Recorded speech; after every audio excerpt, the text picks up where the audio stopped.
learning Quran together. بسم اللہ الحمدللہ والصلاۃ والسلام علی رسول اللہ۔ سورۃ تغابن، یہ سورت مدینہ میں نازل ہوئی۔ اس میں 2 رکوع اور 18 آیات ہیں۔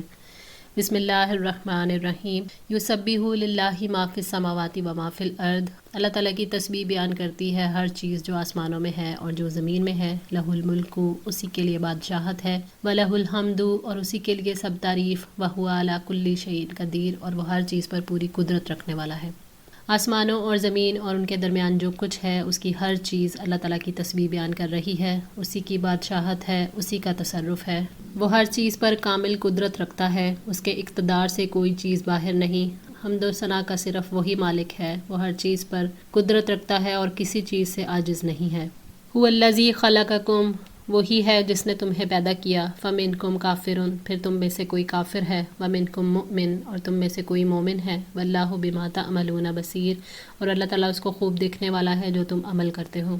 یعنی وہ تم سب کا خالق ہے۔ اچھے اور برے انسانوں کی تخلیق اسی کی ہے۔ اللہ تعالیٰ کے ارادے سے کوئی کافر ہے اور کوئی مومن۔ اللہ تعالیٰ کامل طریقے سے جانتا ہے کہ کون ہدایت کا مستحق ہے اور کون ہدایت کا حق نہیں رکھتا۔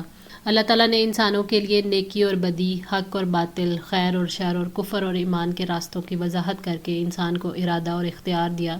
انسان کو ارادے اور اختیار کی جو آزادی دی ہے، اس کی وجہ سے کسی نے ایمان اور کسی نے کفر کا راستہ اپنایا۔ اللہ تعالیٰ وہ ہے جس نے تمہیں پیدا کیا، تمہارے اعمال کو وہ دیکھتا ہے اور ان کا پورا علم رکھتا ہے، اس سے کوئی چیز چھپی ہوئی نہیں ہے، اور وہ تمہیں اس کی جزا دینے والا ہے۔ خلق السماوات والارض بالحق، اس نے آسمانوں اور زمین کو برحق پیدا کیا۔ وصورکم، اور اس نے تمہاری صورتیں بنائیں۔ فاحسن صورکم، تو اچھی صورتیں بنائیں۔ والیہ المصیر، اور اسی کی طرف لوٹنا ہے۔ اللہ تعالیٰ نے زمین اور آسمان اور ان کے اندر موجود تمام چیزوں کو حکمت کے ساتھ پیدا کیا، اور اس مقصد کے لیے جو اسے مطلوب ہے۔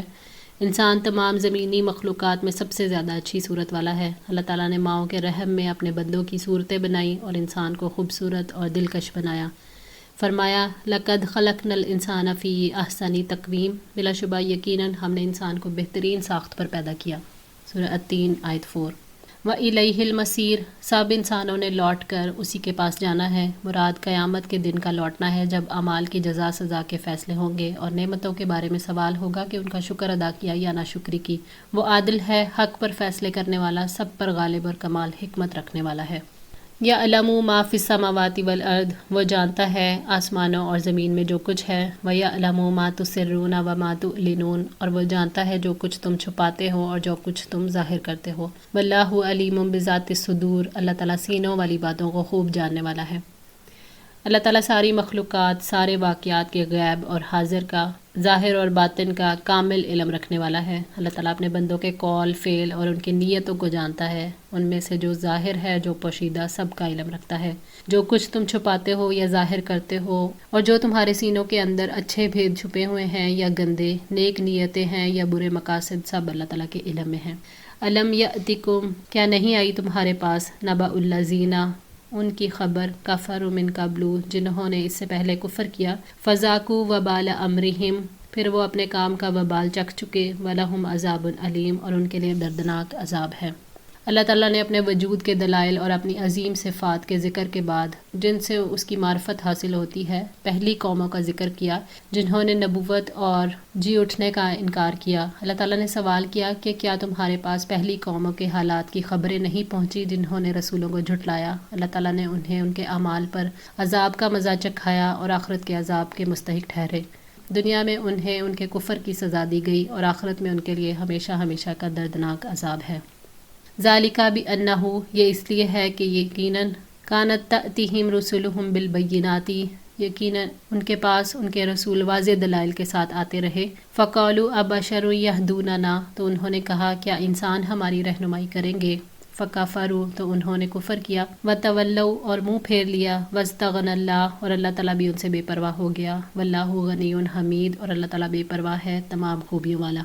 یعنی عذاب کی وجہ یہ تھی کہ ان کے رسول جب ان کے پاس واضح دلائل لے کر آئے تو انہوں نے ناگواری کا اظہار کیا اور ان کی رسالت کے بارے میں اعتراض کرتے ہوئے کہا ہمیں انسان کیسے ہدایت دے سکتا ہے، کسی بشر کا رسول ہونا ناممکن ہے۔ انہوں نے اللہ اور اس کے رسول کا انکار کیا اور ایمان لانے اور نیک اعمال کرنے سے منہ پھیر لیا۔ تو اللہ تعالیٰ نے ان سے نظر رحمت پھیر لی. وہ بے نیاز ہے، اسے کسی کی گمراہی نقصان نہیں پہنچا سکتی، اسے ان کی پرواہ نہیں. اللہ تعالیٰ اپنی مخلوق سے بے نیاز اور مخلوق پر اپنی نعمتوں کی وجہ سے قابل تعریف ہے. اگر کوئی اس کی عبادت نہ کرے تو اس کا کوئی نقصان نہیں. اللہ تعالیٰ کسی کی حمد کا محتاج نہیں، وہ خود ہی قابل تعریف ہے. زعم الذین کفروا، جن لوگوں نے کفر کیا انہوں نے گمان کیا، ان لن یبعثوا، کہ ہرگز نہیں اٹھائے جائیں گے. قل بلا وربی، آپ کہہ دیجئے کیوں نہیں میرے رب کی قسم، لتبعثن، تم ضرور اٹھائے جاؤ گے. ثم لتنبؤن بما عملتم، پھر جو کچھ تم نے کیا تمہیں ضرور بتایا جائے گا. وذالک علی اللہ یسیر، اور اللہ تعالیٰ پر یہ بہت آسان ہے. یعنی جھوٹے لوگوں نے کہا کہ وہ قبروں سے ہرگز نہیں اٹھائے جائیں گے. اللہ تعالیٰ نے نبی صلی اللہ علیہ وآلہ وسلم سے فرمایا آپ کہہ دیں اللہ کی قسم تمہیں ضرور اٹھایا جائے گا، ضرور زندہ کیا جائے گا. پھر جو کچھ تم نے کیا چھوٹے بڑے کھلے چھپے سب اعمال تمہیں بتا دیں گے. اور اللہ تعالیٰ کے لیے دوبارہ زندہ کرنا اور اعمال کا بدلہ دینا بہت آسان ہے. فآمنوا باللہ ورسولہ، چنانچہ تم اللہ پر اور اس کے رسول پر ایمان لاؤ. والنور الذی انزلنا، اور اس نور پر جو ہم نے اتارا. واللہ بما تعملون خبیر، اور اللہ تعالیٰ اس سے جو تم عمل کرتے ہو خوب باخبر ہے. اللہ تعالیٰ نے اس چیز کا حکم دیا جو بدبختی سے بچانے والی ہے، اور وہ اللہ اور اس کے رسول اور اس کی کتاب اور موت کے بعد کی زندگی پر ایمان ہے. قرآن نور ہے کیونکہ وہ ہر چیز کی حقیقت کو واضح کرتا ہے. پھر اس سے لوگ رہنمائی پاتے ہیں. جیسے روشنی کی وجہ سے راستہ دیکھنا ممکن ہوتا ہے، اسی طرح زندگی میں سیدھے راستے کو قرآن روشن کرتا ہے. واللہ بما تعملون خبیر، اللہ تعالیٰ تمہارے اعمال سے باخبر ہے. وہ تمہارے اعمال کو گھیرے ہوئے ہے، تم اس سے کچھ بھی چھپا نہیں سکتے. وہ تم سب کو ان اعمال کی جزا دے گا. یوم یجمعکم، جس دن وہ جمع کرے گا تمہیں. لیوم الجمع، اجتماع کے دن کے لیے. ذالک یوم التغابن، وہی ہار جیت کا دن ہوگا. قیامت کا دن ہی جمع کرنے والا دن ہے. اس دن پہلوں اور پچھلوں اور حساب اور جزا کے لیے ایک میدان میں جمع کیا جائے گا. اس دن وہ پکارنے والے کی آواز کو سنیں گے.